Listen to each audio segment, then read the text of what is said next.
throughout my high school years and going into college, I had really rejected God. I thought I knew all there was to know about God, and I wasn't interested. For some reason, it didn't click to me, and I had seen it clicking for a lot of other people, and I honestly felt kind of betrayed by that. I'm like, why am I not getting it, or what's wrong with me? And I think I was making it all about me when really it's not about what I've done.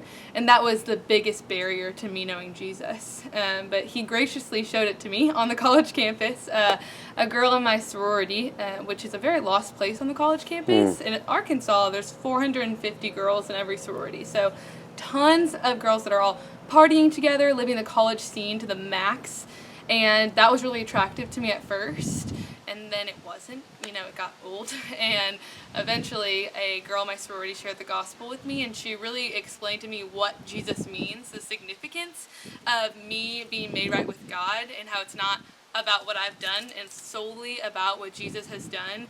And that really transformed my life completely. It let me put hope, an eternal hope, in Jesus. And so I'm pumped about getting to kind of share that life change story, because my life radically transformed after God worked in huge ways. So I'm pumped to share that with other college girls who maybe they grew up in church, maybe they didn't, but get to hear the gospel message and hopefully live for Christ for eternity. So the last couple of years you've been involved in a ministry called Student Mobilization. Yes. And, as a leader, servant, Bible study leader, whatever, talk a little bit about what you have done on the campus as an undergrad. Yeah. So right after I accepted Christ at a winter conference that the ministry holds on, I got really plugged into just a Bible study right away and was just knowing the foundations. It's almost like I was relearning things that I had learned as a child, but this time with fresh eyes that were eager to learn it. Then I went to this summer program called Kaleo, and basically that's where you learn the foundations of the Bible, and you work down there with other students from your school. And that was huge in learning the foundation of what it means to follow God, and also what it means to share that with other people. So coming back to campus, I was just really excited to share that with my sorority sisters. And I think a verse that really guided me was 2 Timothy 2:2, which we had talked about. But it's, and the things that you have heard me say in the presence of many witnesses, entrust to reliable people who will also be qualified to teach others. So that multiplication effect was something that I wanted to be a part of, and it really is a privilege to be a part of that. If you even think about the 12 disciples until now and spreading God's kingdom, it's really just exciting to think about the ways that God moves through people. And so I just started practically sharing the gospel with girls in my sorority. I would meet them at events, hang out with them. I would be like, hey, I want to tell you about how my life has been transformed, and I would show them scripture and walk them through establishers and invite them to our weekly meetings, and honestly just be there through their development journey after. So I got to kind of lead that within my sorority. Me and the girl who led me to Christ were actually the first two in our sorority to lead a Bible study there or share the gospel in that specific area on campus. And so it was kind of pioneering the way and watching God do things that we never thought would happen, and it was really exciting. So while I'm on the college campus, I'll basically be doing what I did as a student just then, leading Bible studies, sharing the gospel, recruiting them to come to our events, different things like that, which also, hey, you learn those skills at KOV, all about the pumping people up for it. But I'll also be doing that within, a full-time level, so I'll be with 3 different sororities instead of 1. Some of my coworkers will be over sports teams or over dorms or different things like that, but I get to specialize with sorority girls because I was a sorority girl, so cool, I get to relate to them, and I will be engaging with them, which basically just means building relationships, hanging out with them. I'll be helping establish them like I had mentioned, so leading Bible studies in those sororities, sharing biblical truth with them, showing them biblical foundations for what it means to even follow God, and then hopefully, the hope is equipping, and then watching them do the same thing that I got to do with them and teach them, and then them teaching other people and multiplying it, and then exporting. So after they've been developed in college all these years in the ministry, seeing them go impact St. Louis for Christ, or go impact overseas in the Philippines for Christ, wherever their next step is, just being a part of that student mobilization journey. So you're going to arrive at the Missouri State campus, And then they give you a uniform, so everybody says, "Hey, there's the Christian girl." I mean, what are the inroads? Yeah, so we actually have like students that are involved in the ministry. Like it's been there for about 10 years now. So there are a few students in most of the areas that are involved in STUMO. So they're kind of the in initially, where it's like, okay, Emily can get me into this sorority house and I can go eat lunch with all of them and get to know them, or go to their bid day and celebrate them, or different things like that. And then also just boldness and being willing to like sit in the cafeteria and meet students, or sit on the Union Mall and just meeting students, because honestly students are really excited to engage in conversation, especially after this year with the pandemic. Everyone is just craving connection, and so honestly college students love when people talk to them and actually ask them questions and want to get to know them. So that's kind of the end.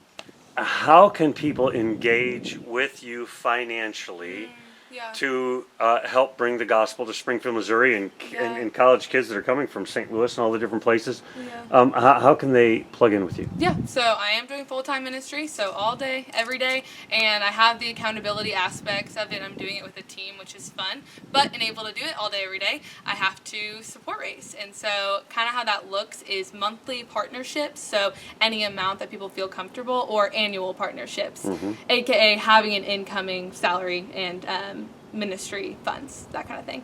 So that's what the actual financial aspect of it is, and it's really easy. It's just on a website or sending a check to the office, and I can help walk people through that process. And then also being on my newsletter list and getting my prayer request and typing any prayer requests that people may have, so that I can be praying for my support team, because I really do consider a privilege to have a support team of people who actually want to see this next generation impacted for Christ, and to see leaders that are built up from the college campuses going to their job or to the workforce, or going to be a missionary and caring about God's kingdom being multiplied.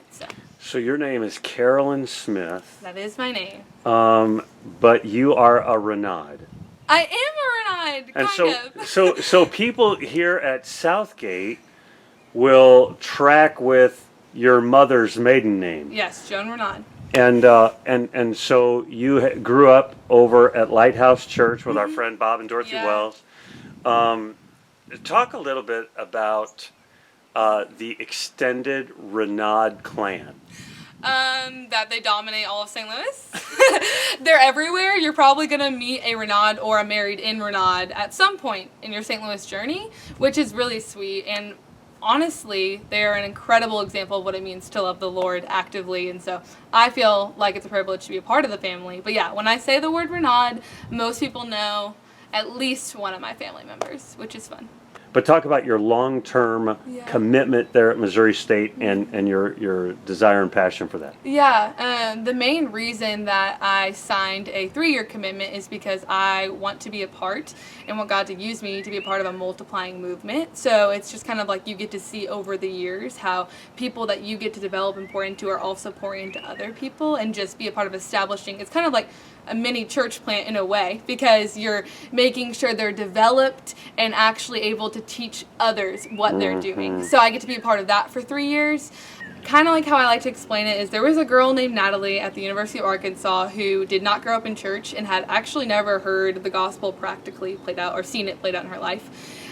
So a girl shared the gospel with her in her sorority, and she started following Christ. She then moved into a freshman girls' dorm as an RA. She shared the gospel with a girl named Carly, who's on her floor. Same thing. Grew up in Texas, but didn't grow up in church and had no access to personally knowing the gospel.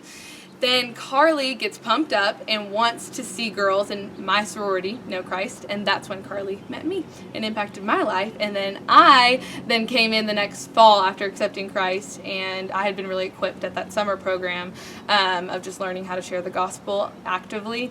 And so I started doing that in my sorority and got to see girls from all different walks either accept Christ or develop in their walk with Christ and be a part of discipleship, and then do ministry with them and see other girls come to know Christ because, Danny shared the gospel with someone else, or Ashley started discipling a girl named Peyton. And so just seeing like that specific development and how it spreads out. We can all have zeal or excitement, but you've already watched it happen and been doing it. I mean, to me, that's the thing that is exciting, because you're not going in as well, I hope this kind of works. You know, There's a lot of strategy too. well, there's strategy to it, but you've lived the strategy at some level. As a good steward, I want to sow into good soil so that good things happen, right?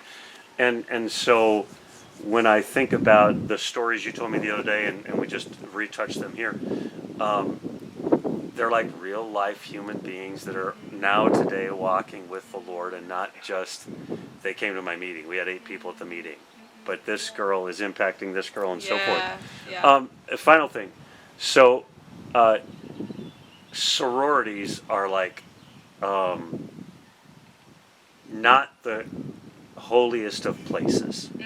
I was in a college fraternity and all that. Talk about what I think it's a crying need in Greek life on campuses, and particularly, I mean, fraternities are different than sororities, but they're similar. But the desperation in the lives of young women that are in those sororities. Yeah, I think that is a huge thing that fuels me going on to the college campus, because there is just so much brokenness, and in college you have all this independence, so you can just continue seeking out the same things that are leading you to brokenness. So whether that's the classic party scene, or hard drugs, or different ideology, whatever it may be, there's just so many different avenues to pursue. And so there is a huge need, because this is a time in their lives, 18 to 22 years old, where you're open to whatever comes your way. And so let it be the good news of Jesus that enters their way, because that will change everything. So